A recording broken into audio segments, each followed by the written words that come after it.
పలాస సిహెచ్సికి వెళ్లి క్షతగాత్రులను మంత్రి లోకేష్ పరామర్శించారు. మంత్రి లోకేష్ వెంట కేంద్ర మంత్రి రామ్మోహన్ నాయుడు, మంత్రులు అనిత, అలాగే అచ్చెన్నాయుడు ఉన్నారు. క్షతగాత్రులకు అందుతున్న వైద్య సహాయం గురించి డాక్టర్లను మంత్రి అడిగి తెలుసుకున్నారు.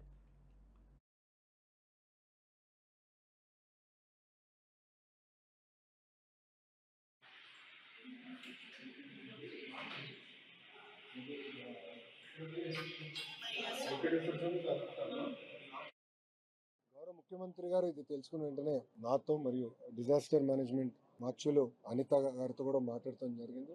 ఇమ్మీడియట్ గా రాష్ట్ర వ్యాప్తంగా ఉన్న కలెక్టర్లకి, ఎస్పీలందరికి కూడా రాష్ట్రంలో ఉన్న అన్ని గుడులకి వాళ్ళ డేట్స్ ఏంటి, వాళ్ళ ప్రోగ్రామ్స్ ఏంటి, గతంలో భక్తులు ఎంతమంది వచ్చారు, రాబోయే రోజులు ఎంతమంది వస్తారు, ముందల నుంచే మొత్తం వివరాలు సేకరించి సీసీటీవీ కెమెరాలన్నీ కూడా ఏర్పాటు చేసి క్రౌడ్ మానిటరింగ్ కూడా టెక్నాలజీ వాడి చేయమని ఆయన ఆదేశాలు కూడా జారీ చేస్తాం జరిగింది. అంతేకాకుండా ఇలాంటి ఘటన, ఎందుకంటే ఎండోమెంట్ కింద ఉన్న గుడులకి ఒక వ్యవస్థ ఉంటుంది, ఒక మానిటరింగ్ మెకానిజం ఉంటుంది. ప్రైవేట్ గుడులు అంటే ప్రైవేట్ వ్యక్తులు గుడులు కట్టినప్పుడు దానికి తీసుకోవాల్సిన జాగ్రత్తలు ఏంటి, గుడి కట్టేటప్పుడు ఎస్ఓపీస్ ఏమేమి పాటించాలి, దానిపైన కూడా చాలా సీరియస్ గా రూపొందించి అది కూడా అనౌన్స్ చేయమని గౌరవ ముఖ్యమంత్రి గారు మంత్రివర్గాన్ని కూడా ఆదేశాలు జారీ చేశారు.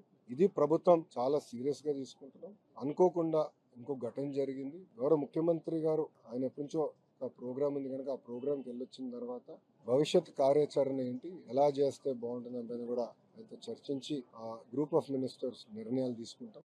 గౌరవ ముఖ్యమంత్రి గారు ఇది తెలుసుకున్న వెంటనే నాతో మరియు డిజాస్టర్ మేనేజ్మెంట్ మార్చులు అనిత గారితో కూడా మాట్లాడటం జరిగింది. ఇమ్మీడియట్ గా రాష్ట్ర వ్యాప్తంగా ఉన్న కలెక్టర్లకి, ఎస్పీలందరికి కూడా రాష్ట్రంలో ఉన్న అన్ని గుడులకి వాళ్ళ డేట్స్ ఏంటి, వాళ్ళ ప్రోగ్రామ్స్ ఏంటి, గతంలో భక్తులు ఎంతమంది వచ్చారు, రాబోయే రోజులు ఎంతమంది వస్తారు, ముందల నుంచే మొత్తం వివరాలు